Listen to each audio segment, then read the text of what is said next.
मेरा नाम राहुल है और मैं उत्तर प्रदेश के जिले रामपुर में एक छोटे से गांव में रहता हूं।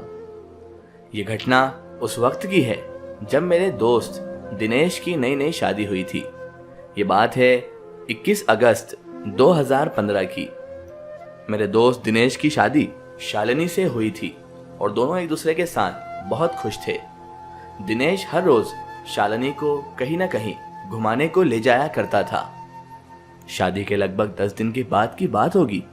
दिनेश अपनी पत्नी यानी के शालिनी को घुमाने के लिए लेकर गया हुआ था और वो दोनों सुबह से पूरा दिन भर घूमने के बाद अपने घर वापस आ रहे थे तो अचानक दिनेश की बाइक एक जंगल में बंद हो गई। दिनेश ने उसे स्टार्ट करने की बहुत कोशिश की और बाइक स्टार्ट हो भी गई, लेकिन तभी शालिनी ने कहा, चलो थोड़ी देर तक इसी पेड़ के नीचे बैठते हैं ना और थोड़ा आराम करने के बाद में जाएंगे।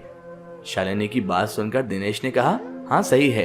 वो दोनों उसी जंगल में लगभग 20 से 25 मिनट तक उसी पेड़ के नीचे बैठे रहे, लेकिन अचानक दिनेश की पत्नी को घबराहट महसूस होने लगी और उसने कहा, दिनेश चलो यहाँ से, अब मुझे कुछ अजीब सा लग रहा है, मेरे पूरे बदन में हल्का हल्का दर्द हो रहा है।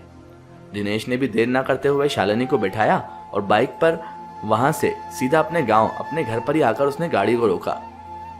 थोड़ी देर बाद दिनेश ने अपनी पत्नी को गांव के किसी डॉक्टर से दवाई लाकर दे दी और खिलाने के बाद आराम करने के लिए कह दिया। घर के सभी लोग शालिनी के पास ही पूरा दिन बैठे रहे। शाम को लगभग 7 या 7:30 बजे करीबन घर के सभी लोगों ने खाना वगैरह खाकर अपने अपने जगह सोने के लिए बिस्तर भी बिछा लिए थे और चले भी गए थे। दिनेश की पत्नी शालिनी भी अपने रूम में चली गई। लगभग 1 घंटे के बाद दिनेश जब कमरे के अंदर आया तो दिनेश को कुछ अजीब सा लग रहा था। दिनेश ने देखा शालिनी की आंखें बहुत बड़ी बड़ी हैं और लाल भी हो रखी हैं। शालिनी बड़ी विचित्र निगाहों से उसे घूर रही थी। उसका चेहरा भी थोड़ा अजीब सा लग रहा था। दिनेश उसके पास आकर उससे कहने लगा, शालिनी। दिनेश ने बड़ी शांति से कहा, क्या हुआ शालिनी, तबीयत ठीक है ना अब तुम्हारी, अब कुछ आराम है? शालिनी ने दीपक की तरफ घूरते हुए बड़ी खतरनाक और भयानक डरावनी आवाज में कहा, भाग जा यहाँ से, अभी भाग जा। ये सुनते ही दिनेश के होश उड़ गए और वो भी बहुत ज्यादा डर गया। जब शालिनी ऐसे बोल रही थी तो उस समय उसकी आवाज खतरनाक और डरावनी तो लगी रही थी, लेकिन वो आवाज किसी आदमी की सी लग रही थी और वो उसी आदमी की आवाज में ही दिनेश को भगा रही थी। ये देखकर दिनेश तो डर गया था, लेकिन वो अपनी पत्नी को ऐसे छोड़ भी नहीं सकता था। उसने अपनी पत्नी को पकड़ा और जाकर बेड पर बैठ गया, लेकिन तभी अचानक शालिनी के अंदर जैसे बहुत ज्यादा ताकत आ गई हो। उसने दिनेश को झटक कर नीचे गिरा दिया और उसके सीने पर जाकर पैर रखकर खड़ी हो गई।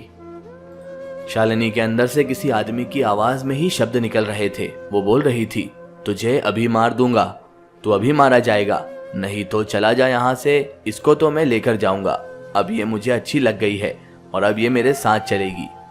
दिनेश शालिनी के पैर के नीचे दबा हुआ था और उससे सांस भी नहीं ली जा रही थी कि अचानक शालिनी ने उसे लात मार के दरवाजे की तरफ गिरा दिया और खुद बेड के पास जाकर बैठ गई। दिनेश उठा वहां से और फिर उसने शालिनी को पकड़ने की कोशिश करी, क्योंकि उसे अपनी पत्नी को इस हालत में देखा नहीं जा रहा था। लेकिन शालिनी के अंदर तो न जाने आज कौन सी शक्ति या ताकत प्रवेश कर चुकी थी। उसने वही बेड उठाकर पूरी जान से कमरे के अंदर पलट दिया और वो बेड सीधा दिनेश के जा लगा। फिर दिनेश के भी चोट लग गई थी और वो नीचे की तरफ गिर गया। दिनेश नीचे गिरा हुआ था। शालिनी ने दीवार पर सामने लगा शीशा उठाकर दिनेश की तरफ उठाकर मार दिया और शीशा पूरे कमरे में टूटकर बिखर चुका था, लेकिन किसी तरह शायद दिनेश इस शीशे की चोट से बच गया। उसी टूटे हुए शीशे पर शालिनी आकर अब नंगे पैरों लिए चलने लगी थी।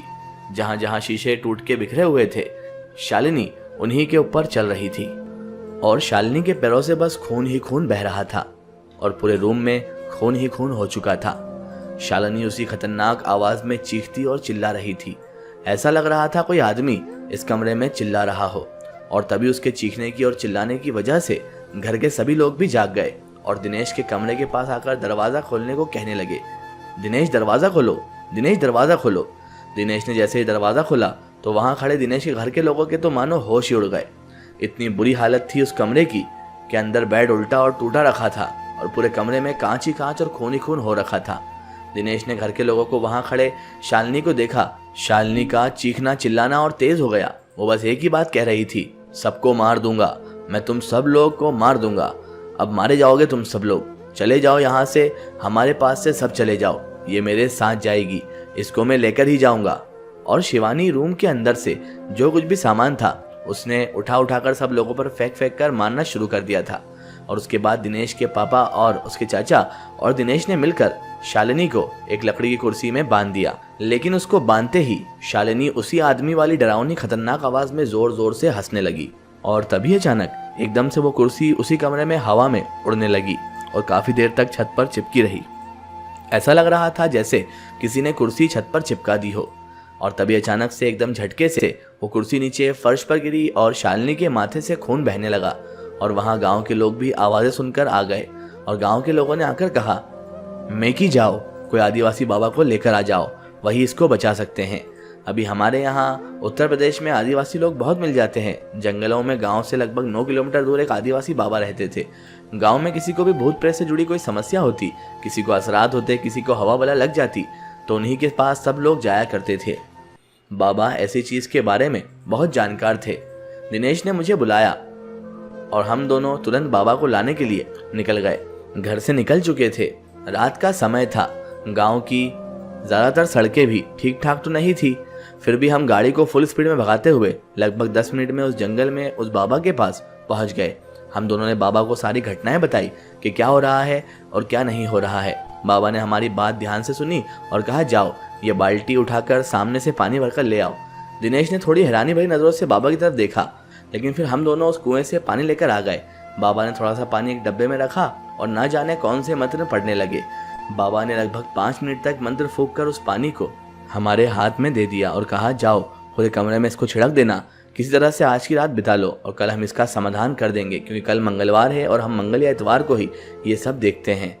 हमने बाबा को बार बार कहा कि आप एक बार हमारे साथ घर चलकर तो देख लो, फिर हम आपको वापस यहीं छोड़ देंगे, लेकिन बाबा थे जो जाने को तैयार ही नहीं रहे थे। बाबा ने कहा, कल आप लोग यहाँ मुझे लेने आना, हम कल ही देखेंगे। बाबा की बात सुनकर मैंने दिनेश के घर पर फोन करके बताया, तो फिर दिनेश के पापा ने बाबा से बात करी और फिर बाबा आने को तैयार भी हो गए। बाबा ने अपना थोड़ा सामान अपने झोले में लिया और फिर हम बाबा को लेकर थोड़ी ही देर में दिनेश के घर पहुंच गए। और उसके घर पहुंचते ही बाबा ने घर के सभी लोगों को कहा, तुम सब लोग अब थोड़ा दूर हट जाओ और इस कमरे का दरवाजा बंद कर दो। सब लोगों ने ऐसा ही किया और उसके बाद सब कमरे से बाहर निकल आए और कमरे का दरवाजा बंद कर दिया गया। बाबा जो अपने साथ जल लेकर आए थे, मंत्र फूंककर उन्होंने उस जल को कमरे के चारों तरफ छिड़कना शुरू कर दिया। बाबा बाहर से ही कमरे की दीवारों पर और हर जगह पर जल छिड़कते रहे। यकीन मानो ये अविश्वसनीय और अकल्पनीय लग रहा था, क्योंकि बाबा जैसे जैसे जल छिड़क रहे थे वैसे वैसे मानो दीवारों से एक धुआं उठ रहा था और चारों तरफ धुआं सा धुआं हो गया था। बाबा ने कहा, जिस भी आत्मा शक्ति ने इस लड़की के अंदर प्रवेश कर रखा है वो बहुत ज़्यादा शक्तिशाली और बहुत खतरनाक है। ये सुनकर दिनेश बहुत ज़्यादा डर गया और उसने जाकर सीधा बाबा के पैर पकड़ लिए। इसका एक स्टोरी हम देखेंगे इसके अगले पार्ट में।